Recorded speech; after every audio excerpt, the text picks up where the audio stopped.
dry in your house. You know, my throat's actually feeling a little bit dry today as well, but that's because I don't have a humidifier.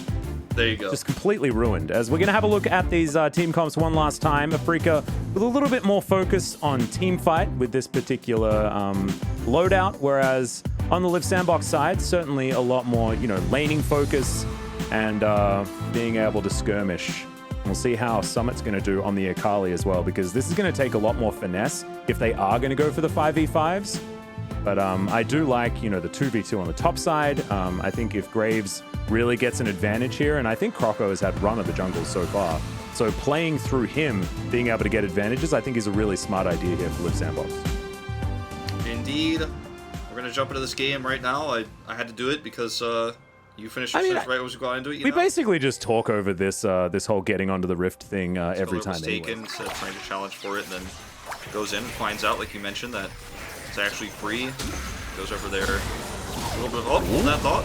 Effort. Yeah, there's the Shockwave fly in a lot of trouble here. Does have flash, but no opportunity to use it, and that is going to be Effort's Nautilus picking up the first blood. Quite find his dissonance either, so no one taking very much damage there in the mid lane. Okay, Bang getting very excited as Effort. Decent CC as Lahen's just going to flash on forward. They're looking for Leo, who goes down to about 100 health as Dread is going to turn up in the nick of time. Really to ride home about, as Keen is going to make Shelly a little bit upset. And Dread's going to spot Croco here. Bowling Ball is going to connect, and now he's going to make him sleepy. Fly gets the rotation over as Fate has a command protect. Shockwave comes out yet again as Croco goes down extraordinarily low. The Ignite ticking down, but it's not going to be enough to kill him as Summit. Yeah, finally we're going to get ourselves in here as Croco might be able to just quick draw over this wall and try and contest, but it's not looking like it. Summit going to make his way in though, and Leo does have the killer instinct available. He can be there in the nick of time.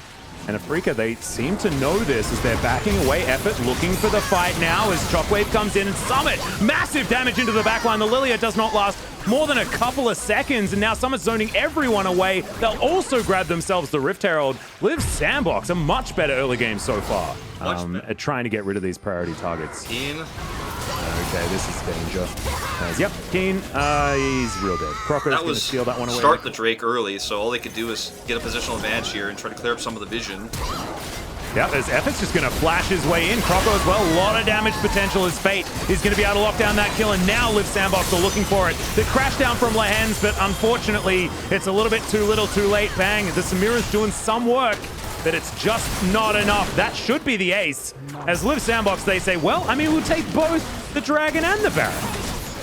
Yep. Dread was just there for 1 second and then dead the next, as now Afrika is setting themselves up a Blast Cone attack onto Effort potentially, but Effort actually wants the fight. As you can see, the depth charge comes in. Now Leo, he's off to the side. This Kai'Sa still with Killer Instinct available. Croco trying to get out, and he actually is going to be able to. Effort probably not going to be so lucky as Summit finds the Rel in the backline. Fate trying to keep himself alive, as well as this Blast Cone eventually going to get used as Dread will fall down. Fly just evaporates as Leo spots him for half a second and then sinks the teeth in. Now Summit is hunting, but this inhibitor is not long for the world on the bottom side, and the mid lane has already been dealt with while we were looking at that replay as Lahen's looking for another aggressive engage, but Magnet Storm's finding no value, and Effort just decides that he's going to go in and kill everyone. Double kill for Croco already, and they are way too far behind. I respect Afrika going for it, but it was unfortunately never going to happen, and Live Sandbox 18-1,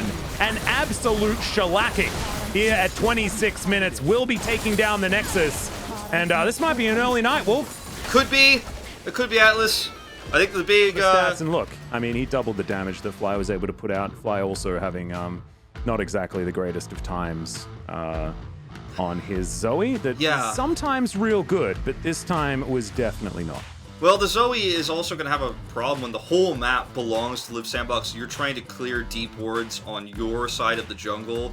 You never get any pressure on the mid turret. Like, Zoe's just really going to struggle to find even shots because she doesn't have vision as to where to shoot. I think the big telling damage number in this chart too is unfortunately Dread on the Lilia. Not even able to do any damage on the side because the comp that they were up against just didn't allow him to do any damage in a longer fight. The fights were not. Thank you very much, guys. Unlike the game number 1 we saw in game earlier, well, this time around Leaf Sandbox was able to dominate the game, and we saw the first Akali game here in the LCK Spring Split. However, regardless of the Akali pick, I think Sandbox was really smart with their macro, having a very fast tempo game here. So looking at the draft itself, well, we couldn't really tell which team had the edge over the other, but I think execution level was definitely higher for the side of Leaf Sandbox. Africa Freaks has a very early lock-in for the bottom duo. So Rel came in really fast, and also they banned away Maokai as well. However, they were not able to gain any points in the early game, playing around the bottom lane. And Lilia versus Graves matchup was actually in favor of Lilia to get ahead in terms of the level, but they were not able to actually connect that to something else. And also they had a very failed attempt for the Herald as well. So let's take a look at the Herald team fight. Africa did not have enough information to start this off. The only reason for Africa for trying this was maybe flash down for Akali, but Nar also didn't have his ult, didn't have his TP, didn't have his rage, so there was no reason for them to go this deep for this Herald. Rel was level 5, whereas Nautilus was holding his ultimate, so it was really obvious that they were going to lose this team fight if they contest, but Africa was the one to start off this Herald. So this was a very easy team fight for Leaf Sandbox to pick up a clean victory. Africa looked like they were seduced to try this off, and Rel was not in a perfect position to start off a team fight because, well, this champion requires a lot of casting time, so the opponents are actually easy to react to it. And after that fight, Leaf Sandbox was able to keep their lead, and let's take a look at this kind of the most decisive team fight that we saw in this game. Nar was not definitely having his best game, but he got just collapsed on right after. And also, it's really impressive to see that he actually, Leo, Effort actually ulted on Lilia, not just Nar himself. So we had more engagement coming in for the side of red side.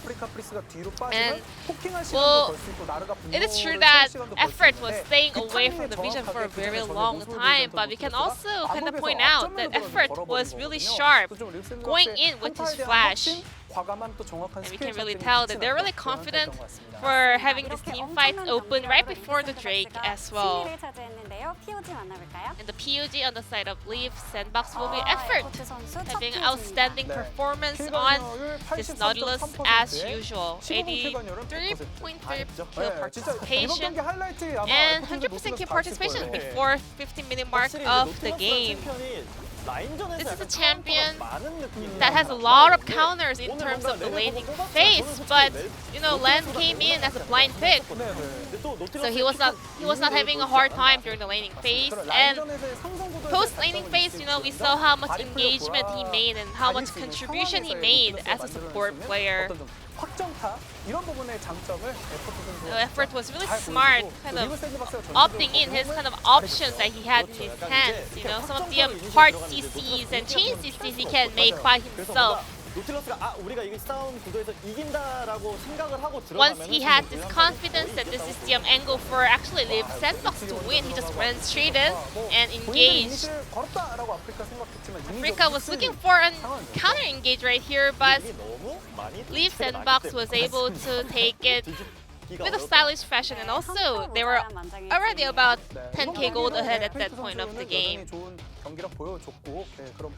Effort still showcasing his best performance here in the Leaf Sandbox in the very early stage of the spring split.